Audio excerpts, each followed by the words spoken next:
welcome to Alice's studio. We're back today to talk about all things Alice in Wonderland. Before I get into the book, I want to talk a little bit about Down the Treacle Well. On November 7th, this book will release, and we're getting closer by the day, so there's a lot going on here, and I wanted to just bring us up to date with some of the activities that are coming up.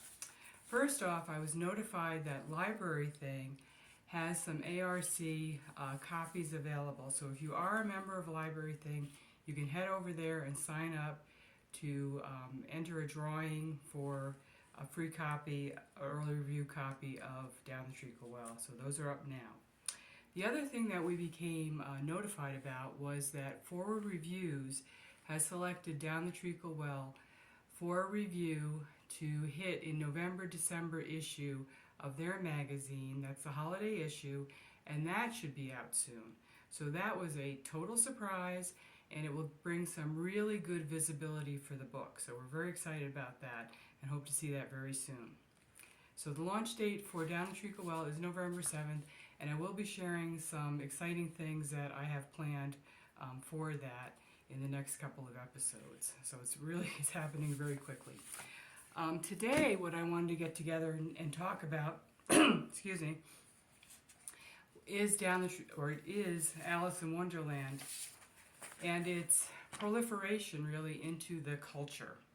And as I was writing Down the Treacle Well, I started to notice how much of the Alice stories showed up in our culture. How much Alice is copied, parodied, remade, recreated, artists, songwriters, all sorts of uses in the culture. And I've only become more and more aware of that, the more I've become associated with, the Alice in Wonderland world and environment. There are collectors, writers, artists, all sorts of people, creative types that are involved in the Alice in Wonderland world. And I want to talk about the book a little bit, but before I got into that, I wanted to sort of note that this week was an interesting week because there was a high-profile interest story with Alice in Wonderland. I don't know if you caught it, but in the Trump fraud trial, both sides, the defense and the prosecution, both made reference to Through the Looking Glass and how the other side had distorted reality. And it made me wonder if either, lawyer had ever read the actual book, Alice in Wonderland. And I wonder if you've read it. Alice has come into our culture in so many ways, but there are probably very few people who've actually read the original book. And in fact, an expert in the Alice world called Martin Gardner alleges that the reason why the Alice book is still in print really is because mathematicians and scientists have so loved Alice and studied it so much that they have, and adults really, it's shared by adults, that they have insisted that it stay in print. And there is an active Alice community, but it's adults, it's not children. Even though it's a children's book, it's adults that keep it alive, which is interesting. Alice comes into our culture in so many ways. Just keep your ears open, and you're gonna find a lot of this. But why is it that so many people haven't read the original Alice, or if they've started it, they found it difficult? And it is difficult. If you try to read it, it is difficult, and there are some reasons for that. First of all, keep in mind that the Alice stories were written for a real girl at a real point in time, and this was the Victorian world. Alice was a Victorian girl, and there were certain things about the Victorian world that she knew about, that Lewis Carroll knew about, and that turn up in the Alice stories. So the further we get from this Victorian world, the harder it is, the harder the language is. In addition, there are references in the book that talk about Oxford, where Alice lived. None of us lives in Oxford. That makes it a little more difficult, right? Another part that makes it difficult is that Lewis Carroll and the little children, Liddell, Alice Little, shared inside jokes. As they shared time together, they had these little jokes. those turn up in the book. We have no understanding of that. So all of these things complicate our understanding of Alice in Wonderland. And I wanted to point out an example of this today. How far we are removed from it, and how Victorian children would have related to it in an entirely different way that we have lost, and why this is kind of a difficult book for us nowadays, especially if you're not an adult. If a child tries to read Alice in Wonderland in the original, it's going to be difficult. Really, only teenagers can tackle it, and even then, it's going to be read mostly as a nonsense book, because we have lost the content largely. Okay, so when you see poetry or things that look like poetry in the Alice book, a lot of times Lewis Carroll didn't actually write that in an original way. He parodied well-known songs and poems that Victorian children knew about and they would have recognized, and they would have been in on a little inside joke. So I'm going to give you an example of that.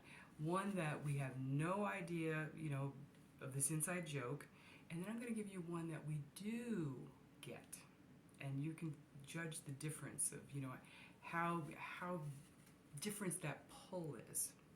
Okay, so the first one is Against Idleness and Mischief. It was written in 1715 by Isaac Watts, and Victorian children would have known this. It would have been taught as a morality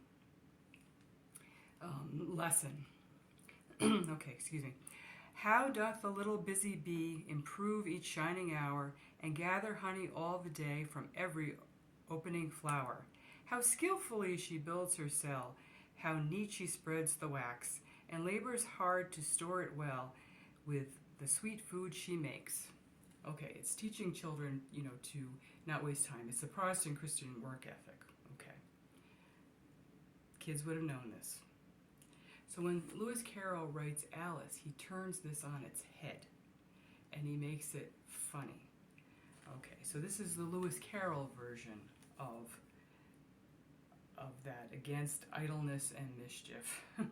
How doth the little crocodile improve his shining tail, and pour the waters of the Nile on every golden scale? How cheerfully he seems to grin, how neatly spreads his claws, and welcomes little fishes in with gently smiling jaws. Okay, so here we have the crocodile, and he's doing something very sinister. We have not got this busy bee doing industrious things and, morally, creating good things. We have this sinister crocodile, and he's doing nasty things, and it's kind of naughty, and isn't that great? And Victorian kids would have loved it, and we even get it today in a certain way, but we wouldn't have known where it would have come from, so we don't get the inside naughtiness, maybe. Okay, now here's one you would have gotten, kids you would get today. Twinkle, twinkle, little bat, how I wonder what you're at. You know immediately where this comes from. You get the inside joke. Okay, so there's a different level of understanding that Victorian children and Victorians who are reading Lewis Carroll would have immediately gotten that we lose today. There's a certain level of charm and inside joke that we just don't have now. So it does make it difficult. And that's why you see so many different versions of Alice in Wonderland. There are so many different remakes of it, and these are the things that, generally speaking, our culture has read, has seen, and there are many adaptations, that Alice has been adapted in countless different forms, and these are probably what most people know. Regardless, it has come into our culture, and we see it in so many ways. So keep your eyes and ears open, and you're going to find Alice in so many different ways in the culture made reference to, even this week with the Trump trial. So thanks for being here. I appreciate it, and stay tuned for the release of Down the Treacle Well. See you next time.